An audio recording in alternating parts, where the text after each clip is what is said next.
Assalamualaikum warahmatullahi wabarakatuh. Waalaikumsalam warahmatullahi wabarakatuh. Saya ucapkan selamat datang Bapak Ibu ke dalam ruangan ini. Saya ucapkan terima kasih sekali karena sudah mau berkenan hadir di dalam acara saya, yaitu berbagi praktek baik, khususnya di dalam pengalaman saya budaya positif di sekolah. Perkenalkan, nama saya adalah Judika Pratama. Di sini saya sebagai calon guru penggerak angkatan 11 di kelas 95. Bapak Ibu, mungkin di sini ada yang tahu apakah Bapak Ibu setuju jika pemberian hukuman dapat mendisiplinkan murid? Yang kedua, apakah Bapak Ibu di sini setuju bahwa pemberian hadiah dapat meningkatkan prestasi murid? Yang ketiga, guru harus mampu memberikan solusi untuk setiap murid yang bermasalah. Yang keempat, guru beserta berperan sebagai teman bagi murid. Pasti dari beberapa pertanyaan pemakai yang saya sampaikan di sini adalah beberapa yang tidak setuju. Salah satu contohnya adalah pemberian hukuman dapat mendisiplinkan murid. Di sini saya kira hukuman tidak hanya bisa mendisiplinkan murid, tetapi juga bisa membuat trauma belajar murid. Maka dari itu saya di sini juga kurang setuju jika harus ada siswa yang itu. Begitu juga pada pemberian hadiah dapat meningkatkan prestasi murid, itu memang benar. Saya setuju, tetapi pemberian hadiah untuk meningkatkan prestasi murid itu tidak hanya meningkatkan prestasi murid saja, melainkan juga akan menunjukkan rasa cantik muka di depan guru. Hanya itu. Kalau kita memberikan hadiah pada siswa kita tidak menunjukkan, juga siswa lain akan berlomba-lomba memberikan hadiah, entah itu berupa nilai atau barang atau uang. Tetapi kalau guru harus mampu memberikan solusi, ya ini yang saya sangat setuju. Karena kita memang berada di dalam satu kelas, memimpin pembelajaran, dan pembelajaran itu didatangkan beberapa anak yang notabene anak itu mempunyai watak, karakter, dan kesiapan belajar masing-masing. Ada yang memang dari rumah sudah siap, ada yang dari rumah dan keseluruhan membawa masalah dari keluarga atau mungkin dari lingkungan mereka bermain. Nah, ini juga berpengaruh. Disinilah peran kita sebagai guru untuk memberikan solusi bagaimana memecahkan masalah siswa tersebut. Dan yang terakhir, guru berperan sebagai teman. Di sini teman di sini bukan berarti kita mau bareng, tidur bareng, mau bareng, tidak seperti itu Bapak Ibu ya. Teman di sini bagaimana kita mendekatkan diri kepada murid, murid mau bercerita selayaknya kita adalah teman. Kenapa? Kalau memang kita memberi batasan kepada mereka, sampai kapanpun mereka tidak akan berani cerita ke kita. Kenapa? Karena cerita kita, mereka cerita ke kita itu seakan-akan malah nambah masalah, bukan mencari solusi. Jadi di sini kalau bisa kita adalah sebagai guru juga merangkul mereka sebagai teman dalam bentuk positif. Sedangkan apa itu budaya positif? Budaya positif adalah perwujudan dari nilai-nilai atau keyakinan universal yang diterapkan di sekolah. Mungkin di sini ada beberapa guru yang pernah menerapkan budaya positif di kelas atau di sekolah. Mungkin Pak Haris pernah Pak. Tapi mungkin Pak Haris belum pernah menyadari apakah ini yang salahkan budaya positif atau yang mengalir saja lah. Memang ini bagian dari yang saya lakukan sehari-hari itu. Jadi di sini kita menumbuhkan nilai-nilai keyakinan yang sifatnya fleksibel atau universal. Nah, ini konsep untuk menunjukkan budaya positif. Yang pertama, ada disiplin positif. Yang kedua, memotivasi perilaku manusia. Yang ketiga, keyakinan kelas atau sekolah. Keyakinan kelas ini hampir sama dengan peraturan Bapak Ibu, tetapi keyakinan kelas lebih ke bagaimana kita membuat suatu kesepakatan tanpa adanya hukuman. Dan kesepakatan itu bisa memicu anak ke yang baik. Itu keyakinan kelas.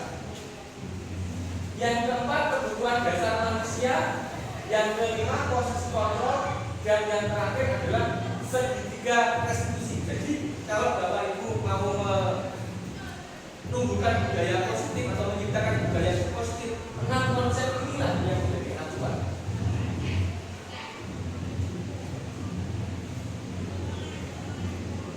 Ini ada beberapa ilusi dari Dr. William Glasser, di mana paradigma teori kontrol itu meliputi dari 4 ilusi. Apa itu ya? Yang pertama itu adalah ilusi guru mengontrol murid, ilusi bahwa semua penguatan positif, efektif dan bermanfaat. Yang ketiga, ilusi bahwa kritik dan membuat orang merasa bersalah dapat menguatkan karakter. Dan yang keempat, ilusi bahwa orang dewasa memiliki hak untuk memaksa. Dan di sini ini yang perlu kita ubah.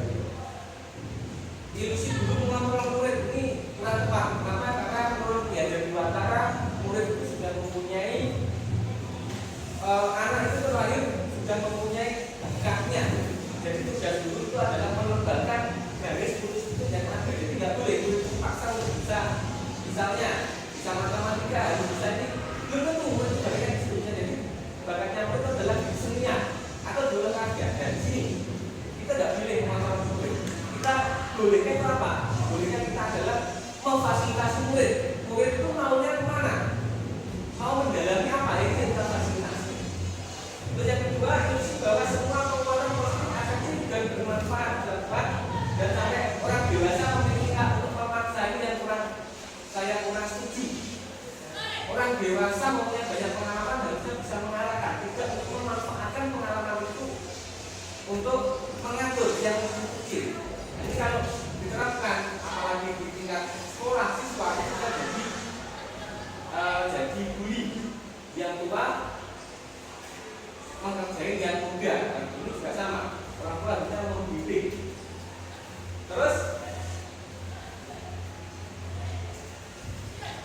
disiplin positif Bapak Ibu merupakan salah satu cara penerapan disiplin yang bertujuan untuk menumbuhkan kesadaran serta memberdayakan anak untuk melakukan sesuatu tanpa sogokan, ancaman maupun hukuman. Nah ini yang kita bahas tadi.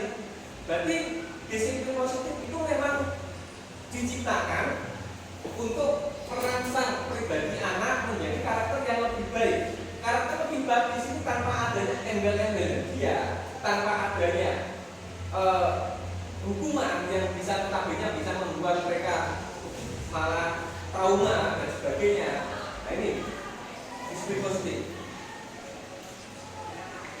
Nilai yang perlu kita tanamkan pada mereka adalah nilai mengacu pada profil pelajar Pancasila. Ada 6 nilai di sini. Bapak Ibu bisa dilihat. Mohon maaf ini kelihatan ya. Nah di sini kelihatan. Yang pertama nilai yang kita tanamkan pada mereka mampu mempunyai beriman, bertakwa pada yang Tuhan yang Maha Esa. Tujuan kita memberikan disiplin positif pada anak kita adalah mereka mampu mempunyai karakter beriman dan bertakwa kepada Tuhan yang Maha Esa. Yang kedua, mereka memiliki karakter berkebinekaan global. Yang ketiga, mempunyai rasa gotong royong, kreatif, benar, kritis. Yang terakhir dan sampai terakhir adalah mereka mandiri. Mandiri di sini mampu mengelola pikirannya tanpa ada paksaan dari orang lain. Mereka itu mampu mengendalikan pikirannya bahwa saya ini hal yang positif, kalau yang ini hal negatif. Walaupun ada dorongan saya saja, tetapi kalau memang dia sudah mandiri mengelola pikirannya, diajarkan yang hal negatif, entah itu sahabatnya atau siapa, dia tidak akan mau. Itulah yang disebut dengan mandiri. Ini yang perlu kita tumbuhkan kepada mereka, mempunyai karakter profil pelajar Pancasila.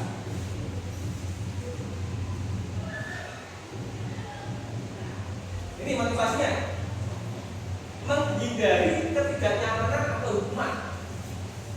Ya, itu semua pasti. Kita semua itu pasti yang namanya manusia, baik anak-anak, orang dewasa, orang tua pun akan menghindari ketidaknyamanan terhadap hukuman. Itu sudah menjadi perilaku manusia mendapat imbalan atau penghargaan. Yang ketiga, menghargai diri dan menjadi orang yang mereka inginkan. Itu yang sifat manusiawi yang ada di dalam kita, mulai dari kecil, dewasa, tua, semuanya bersama.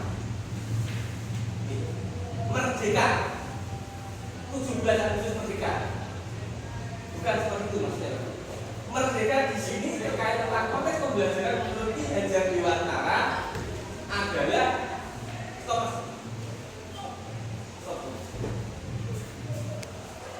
merdeka belajar itu artinya tidak hanya terlepas dari perintah, akan tetapi juga cakap buat memerintah diri sendiri.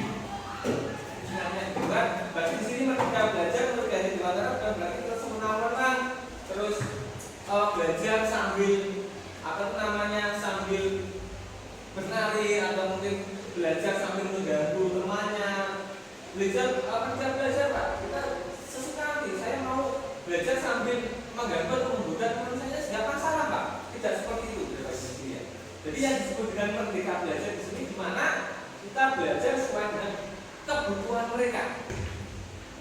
Dari 30 contoh dalam satu kelas ada 30 siswa yang tetap pegang. Tidak semuanya mereka suka belajar menulis.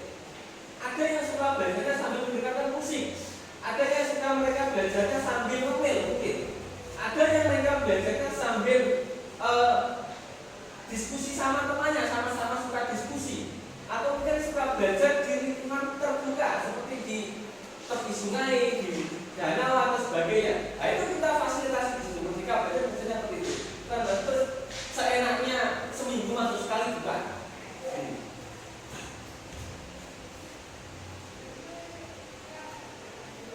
Ini berdasarkan bagian di atas. Ini apa itu ya, ada beberapa bagian. Ini antara hubungan, konsekuensi atau restitusi. Di sini bagian yang ada di sini disebutkan dari bagian tersebut.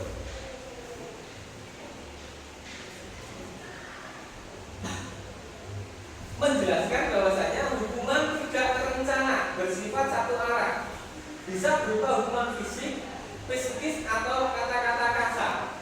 Berarti di sini yang namanya hukuman tidak hanya push up satu sekali, tidak hanya itu. Definisi hukuman itu baik secara fisik atau psikis atau bahkan jiwa itu juga berhukuman. Termasuk di sini berupa ancaman. Besok lagi kalau kamu telat, nggak usah ikut pelajaran, itu adalah hukuman secara ancaman. Telat ucap satu kali, mencatat saya tidak akan mengulang lagi 1000 kali. Nah itu namanya hukuman fisik. Lagi kata-kata kasar. Oh dasar anaknya pi. Nah seperti itu ya. Itu juga hukuman walaupun dia tidak melukai secara fisik, tetapi juga bisa melukai secara perasaan mereka. Dan kata-kata membandingkan dengan mungkin dengan hewan atau mungkin dengan barang-barang yang tidak senonoh itu juga secara tidak langsung akan melukai perasaan mereka. Terus konsekuensi, ya ini berupa bersifat terancam. Sudah disepakati bentuk konsekuensinya dibuat oleh pihak guru atau sekolah. Nah ini konsekuensi ini tidak boleh dengan siswa, tetapi itu sudah kita diskusikan antara kayak ini, Bapak Ibu kumpul dengan saya bersama-sama. Kita mendiskusikan bagaimana caranya mendisiplin anak. Sedangkan anak itu tidak tahu apakah yang kita diskusikan itu juga sesuai dengan yang mereka harapkan atau mungkin tidak sudah mereka nyaman dengan mereka konsekuensinya. Contoh, yang telat disuruh berdiri di depan kelas, itu konsekuensinya. Pokoknya telat konsekuensinya seperti itu. Itu kan juga belum tentu. Siapa tahu yang telat ternyata kakinya harus diselio, dan karena sudah konsekuensi telat otomatis dia berdiri, kan kasihan dari dia. Jadi ini juga saya kurang tahu. Sedangkan restitusi itu adalah proses menciptakan kondisi bagi murid untuk memperbaiki kesalahan mereka, sehingga mereka bisa kembali pada kelompok mereka dengan karakter yang lebih kuat. Ini yang kita harapkan. Keyakinan restitusinya di sini. Bapak Ibu ya. Jadi kalau bisa untuk menunjukkan budaya positif itu kita mempunyai kita menjalankan peraturan bahkan hukuman, tapi kita lebih merangkul mereka untuk membuat konsekuensi atau keyakinan-keyakinan yang mereka hendakkan sendiri. Misalnya dilarang telah masuk kelas, nah jangan begitu kan, terlalu kasar kata-katanya. Terus bagaimana yang benar? Kita buat masuk kelas tepat waktu, kumpulkan tugas tepat waktu. Dilarang makan saat belajar, nah itu juga kurang tepat, terlalu kaku. Yang benar bagaimana? Makan ketika istirahat. Konsekuensinya berarti kalau memang bukan waktunya istirahat atau jam pelajaran atau kerja nggak akan makan, karena sudah kita sepakati ketika pembelajaran, ketika makan itu hanya di jam-jam istirahat. Itu Bapak Ibu ya, kurang lebih definisinya. Konsekuensi atau hukuman kayak gimana? Mencatat 100 kali di dalam buku kalimat saya tidak akan sahabat lagi. Ya kira-kira ini hukuman atau konsekuensi? Hukuman Pak? Hukuman. Yang kedua, lari mengelilingi lapangan basket 2 kali karena terlambat hadir di sekolah. Hukuman Bapak Ibu ya? Nah ini juga ya kalau memang posisinya dia sehat, memang lari. Kalau memang anaknya habis sakit 2 hari yang lalu baru sembuh, nah ini kan juga menyakitkan. Hukuman membersihkan coretan yang dibuatnya di meja tulis. Konsekuensi ya, tidak ada satupun tulisan di meja ketika kelas ini baru. Tulisan itu pasti akan dibuat sama anak-anak. Jadi kalau mereka sudah beri coretan pada meja, ya kita dirindukan untuk membersihkan, tanggung jawab untuk membersihkan. Atau mungkin di tembok juga sama. Yang keempat, murid diminta untuk push up 15 kali karena tidak menggunakan masker di sekolah. Gimana apa saya story itu? Hukuman ya? Nah. Yang kelima, berdiri di depan kelas sambil memegang kaki satu karena tidak bisa menjawab pertanyaan. Gimana ya? Hukuman. Yang keenam, menggantikan kertas tugas teman yang telah dicoret-coret. Ini konsekuensi. Ada salah satu murid dengan sengaja coret-coret buku catatan temannya, itu kita juga harus mengarahkan dia untuk segera bertanggung jawab mengganti dengan yang dan yang terakhir, lari keliling lapangan karena terlambat 10 menit. Cuma Bapak Ibu ya, ini hampir sama dengan yang nomor 2 ini. Ini hukuman konsekuensi. Dihukum dengan penghargaan. Tadi saya menjelaskan bahwa hukuman bisa membuat anak menjadi trauma belajar. Penghargaan bisa membuat anak untuk berlomba-lomba cari muka di depan gurunya. Tapi ini pengaruh jangka pendeknya.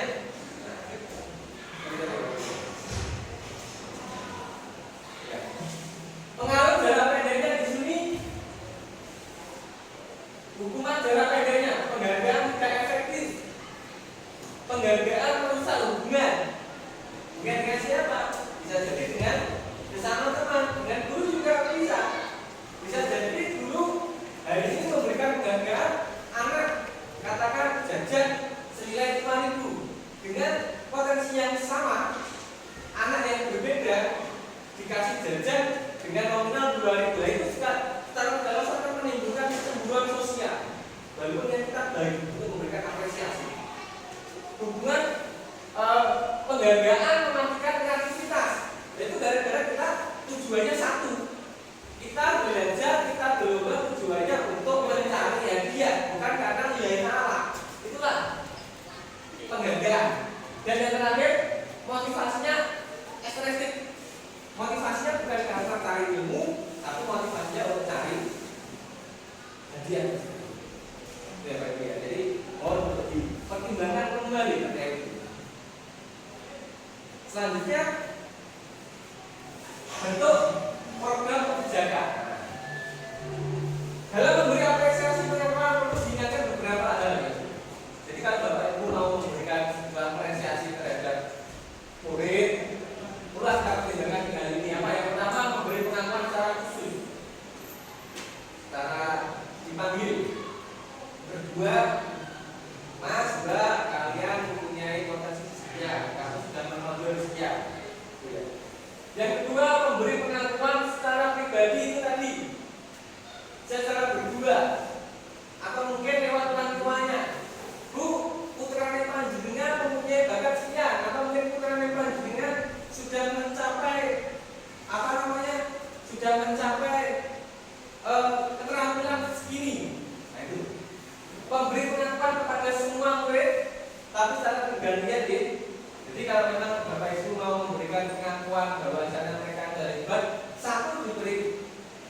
ada lihat dulu ya. Ada pembuka, ada nilai kebajikan, ada situasi. Ini. Pembuka kemarin saya perhatikan nilai kebajikannya rasa empati itu besar sekali. Dan yang terakhir situasinya adalah pada saat menolong murid baru di kelas kita. Nanti begitu mulai sebagainya sebelumnya. Ketika tutup.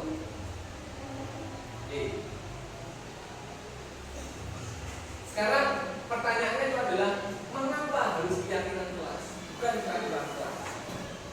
Jangan jawab dulu ya. Kenapa harus keyakinan kelas? Kalau tidak peraturan kelas. Mengapa kita memiliki peraturan tentang penggunaan helm pada saat mengendarai kendaraan roda 2 atau motor? Mengapa kita memiliki peraturan tentang penggunaan masker dan mencuci tangan setiap saat? Keyakinan kelas dibuat berdasarkan kesepakatan antara guru dan murid yang sifatnya universal. Berarti bukan guru dengan guru atau guru dengan ketertiban keamanan sekolah, tetapi guru dengan murid di dalam kelasnya tersebut. Kalau memang guru itu mengajar lebih dari satu kelas, tentu saya di sini mengajar di dalam TSM, saya mengajar kelas 1, 2, dan 3, ada 9 yang saya ajar. Berarti karena sifatnya keyakinan kelas itu adalah fleksibel atau universal, maka bisa jadi antara kelas 1, 2, dan 3 itu mempunyai keyakinan kesepakatan yang berbeda-beda, dan itu tak masalah karena memang penghuni dan kebutuhannya memang berbeda. Sedangkan peraturan itu dibuat oleh guru saja, bisa guru dengan guru atau mungkin guru pribadi mempunyai peraturan sendiri, sedangkan atau guru dengan keamanan sekolah, itu perbedaannya. Keyakinan kelas sama peraturan dengan konsekuensi yang sudah saya sebutkan tadi. Ini prosedurnya ada beberapa prosedur. Sebelum kita membuat keyakinan kelas, itu kita memberikan penjelasan dulu kepada murid bahwasanya keyakinan kelas itu seperti apa dan kebanyakan akan dibuat apa. Jangan sampai mereka malah bingung. Keyakinan itu sifatnya adalah yang kita sebar, gitu ya. Jangan sampai malah pola pikirnya siswa tentang keyakinan itu adalah tentang kerohanian atau tentang spiritualnya. Enggak sih ya. Kita berikan penjelasan dulu. Yang kedua, membagikan stick notes. Tempelan kertas. Jadi kita bagikan. Biarkan anak-anak itu menulis kebutuhan mereka. Ada yang mungkin belajar sambil pakai headset ketika tugas, boleh. Stick note-nya itu nanti kita tempelkan atau kita catat di dalam papan tulis bersama-sama, baru kita bahas mana yang perlu dilanjutkan, mana yang perlu dievaluasi lagi. Contohnya kemarin saya membuat keyakinan kelas sama teman-teman 10 TBSM 1. Keyakinan kelas tersebut ada beberapa hal yang memang menurut saya perlu dievaluasi lagi. Apa, Pak? Apa itu namanya? Makan saat belajar. Nah, di sini makan saat belajar itu yang perlu dievaluasi itu apa? Yang dimakan apa? Terus yang kedua, belajarnya itu belajar yang bagaimana? Jangan-jangan ketika guru sedang menjelaskan mereka makan, itu saya kira juga perlu dievaluasi. Mungkin kalau saat mengerjakan tugas mereka sambil ngemil atau sambil minum, nah itu mungkin saya perbolehkan, saya persilakan dengan catatan selesai makan tempat harus kembali bersih lagi. Nah, karena di sini ada teman-teman yang mengusulkan keyakinan kelas apa? Menjaga kebersihan kelas atau lingkungan belajar di sini, biar tidak saling berbenturan atau memicu masalah karena keyakinan yang berbeda. Yang keempat, menemui ide-ide tentang keyakinan yang akan disepakati. Nah, ide-ide itu apa? Menempel, ditempelkan tadi ya, ditempelkan. Atau boleh tidak boleh Bapak Ibu, tidak harus menggunakan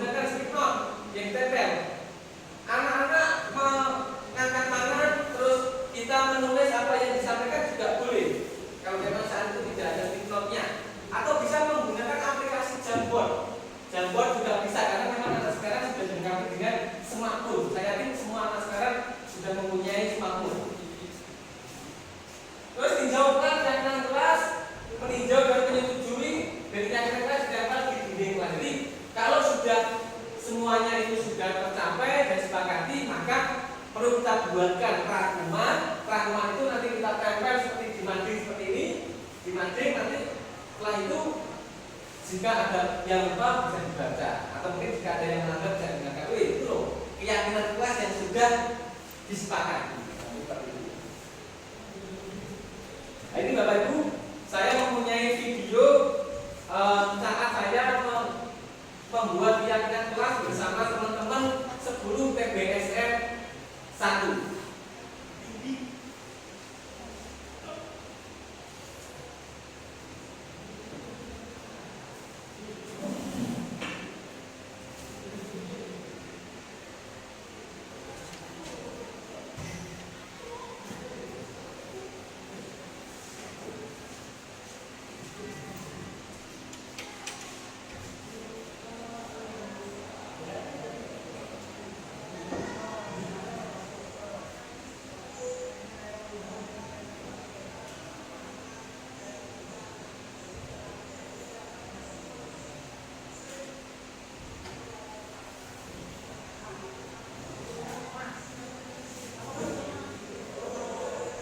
Benar Bapak Ibu ya? Benar ya? Ya.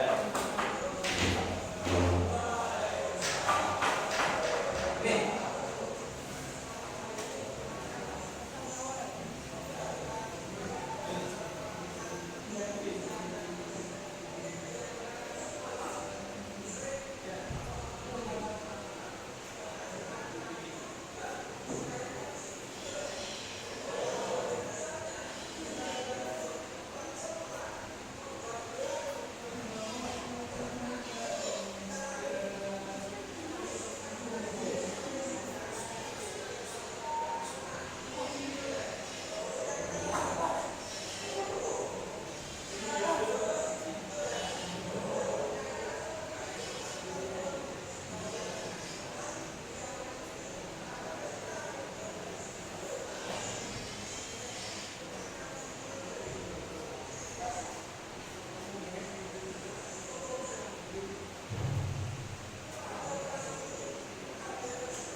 Ya, mohon maaf Bapak Ibu, ini saya ulang lagi videonya karena suaranya kurang jelas Bapak Ibu ya.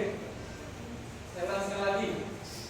Nah, ini saya di sini adalah video di mana saya ketika mempraktikkan membuat keyakinan kelas bersama teman-teman 10 TBSM 1 itu memulai dari saya menjelaskan tentang apa itu keyakinan kelas, terus sampai kita bersama-sama sepakati dengan cara mereka menunjukkan tampilan terus usul dari mereka, dari teman-teman 10 TBSM 1 saya catat di papan tulis. Kemudian setelah kita baca ulang, kita buat kita sepakati, baru kita buat tempel di akhirnya tersebut. Coba dulu. Enak boy, pirona boy. Nah,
anak-anak yang ada di kelas tersebut untuk membuat kesepakatan-kesepakatan yang nantinya kita laksanakan bersama-sama. Sekali lagi, keyakinan kelas 1 dengan yang lain tidak harus sama, tetapi kita buat sesuai dengan kebutuhan mereka. Kita lanjutkan ke poin lagi, Bapak Ibu.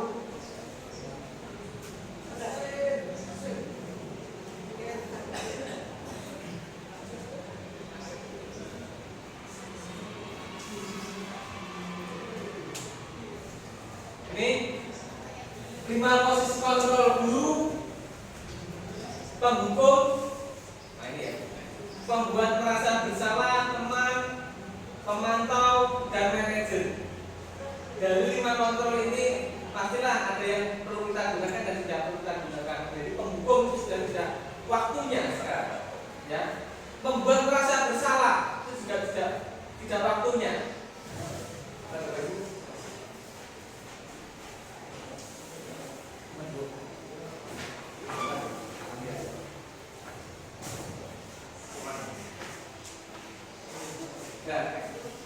Pemantau dan yang terakhir adalah menjadi seorang manajer. Jadi kita memberi solusi pada mereka. Manajer seperti itu. Ini ada salah satu kasus di mana di dalam 10 TPS 1 itu ada anak yang ini sering telat dan sering tidur ketika pembelajaran.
mencari tahu ternyata dua anak tersebut tidurnya terlalu malam sehingga susah bangun dan ngantuk.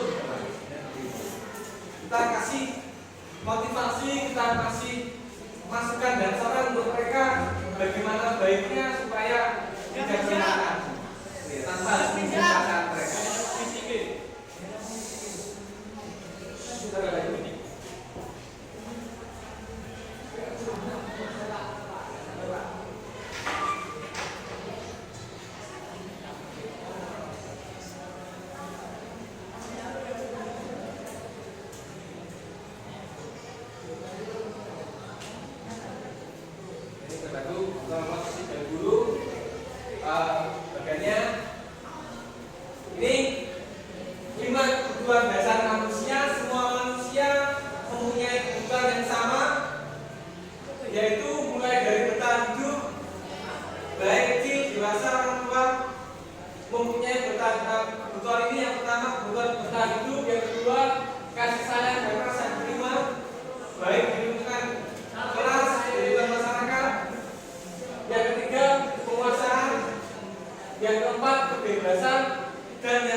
Restitusi sendiri adalah proses menciptakan kondisi bagi murid untuk memperbaiki kesalahan mereka sehingga mereka bisa kembali kepada kelompok mereka dengan karakter yang lebih kuat. Restitusi juga merupakan proses kolaboratif yang mengajarkan murid untuk mencari solusi untuk masalah mereka dan membantu murid berpikir tentang orang seperti apa yang mereka inginkan dan bagaimana mereka harus mempertahankan memperlakukan orang tersebut. Itu restitusinya.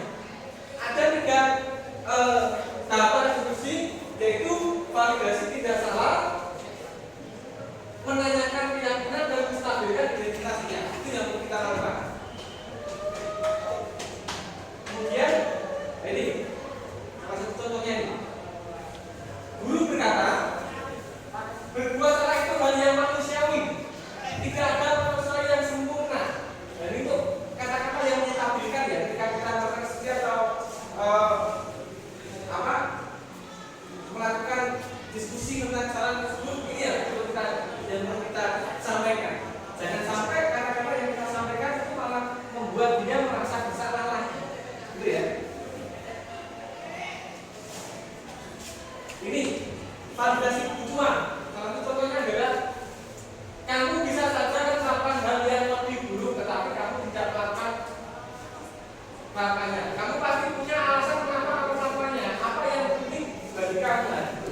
Kita gali dengan kata-kata yang lebih bijak supaya murid itu lebih leluasa kepada kita. Dan yang terakhir dari menanyakan keyakinan di sini. Apa nilai yang kita percaya di kelas atau sekolah kita? Kelas yang ideal itu seperti apa sih? Nah, itu kita panggil pertanyaan-pertanyaan supaya siswa itu juga atau anak itu berpikir baiknya seperti seperti apa? Tapi seperti itu. Nah, ini tadi ya Pak Ibu ya, salah satu contoh penerapan segitiga distribusi tadi. Dan yang terakhir sebagai penutup, dalam penerapan program budaya positif, hendaknya guru memiliki standar kepribadian profesional dan sosial yang baik, di mana guru mampu merefleksi dirinya dalam posisi kontrol saat ini. Bagaimana perjalanan dirinya sebagai among atau manajer yang menuntun murid-muridnya menjadi insan yang mandiri, merdeka dan bertanggung jawab sesuai dengan standar nasional pendidikan. Dan di sini peran kita sebagai guru itu sebagai manajer bukan berarti manajer kita memerintah, bukan, tetapi bagaimana ketika anak mempunyai masalah kita bisa membantu tanpa harus membuat anak itu merasa bersalah. Kita harus memberikan solusi terbaik, mereka berani bercerita tentang masalahnya, kita beri solusi yang mereka inginkan. Terakhir, itu yang bisa saya sampaikan. Sekali lagi terima kasih atas waktunya Bapak Ibu sekalian untuk siang hari ini. Semoga yang saya sampaikan bisa memberikan gambaran-gambaran pasti untuk Bapak Ibu. Masukan dan saran untuk saya selalu saya harapkan dan saya